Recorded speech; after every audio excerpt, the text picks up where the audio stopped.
Hello hi friends, welcome to my channel. Rohit Sharma టీ20లకు retirement ప్రకటించాక Team India captain పదవి ఖాళీగా ఉన్న విషయం తెలిసిందే. ఈ పదవి రేసులో తొలిత హార్దిక్ పాండ్యా ఒక్కడి పేరే వినిపించేది. కానీ నిన్న మొన్నటి నుంచి సూర్యకుమార్ యాదవ్ కూడా రేసులో ఉన్నాడని ప్రచారం జరుగుతుంది. హార్దిక్ పాండ్యా తరచూ ఫిట్నెస్ ప్రాబ్లం ఎదుర్కోవడం వల్ల ఈ విషయాన్ని సాగుగా చూపించి బీసీసీఐకి కొందరు పెద్దలు సూర్యకుమార్ పేరు తెరపైకి తెచ్చినట్లు తెలుస్తుంది. తాజాగా ఈ ఆశయాన్ని సంబంధించిన ఓ బిగ్ అప్డేట్ అందింది. సూర్యకుమార్ బీసీసీఐలో ఓ వర్గం ఆటగాడితో పాటు మాజీ కెప్టెన్ రోహిత్ శర్మ, కొత్త కోచ్ గౌతమ్ గంభీర్ మద్దతు కూడా ఉన్నట్లు తెలుస్తుంది. ఇదే నిజమైతే 2026 టీ20 వరల్డ్ కప్ వరకు భారత్ టీ20 జట్టు కెప్టెన్గా సూర్యకుమార్ యాదవ్ కొనసాగే అవకాశం ఉంటుంది. మరికొద్ది గంటల్లో ఈ ఆశయం అధికారికంగా ప్రకటించ వెల్లడవుతుంది.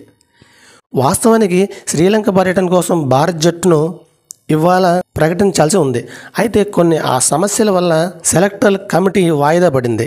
లంకలో పర్యటించే భారత్ జట్టుతో పాటు టీ20 కొత్త కెప్టెన్ పేరును కూడా రేపు ప్రకటించే అవకాశం ఉంది.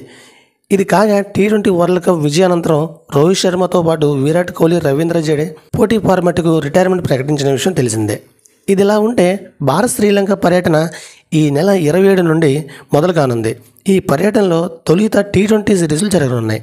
27, 28, 30 తేదీల్లో 3 మ్యాచ్లు జరగనున్నాయి. అనంతరం ఆగస్టు 2, 4, 7 తేదీల్లో 3 వన్డేలు జరగనున్నాయి.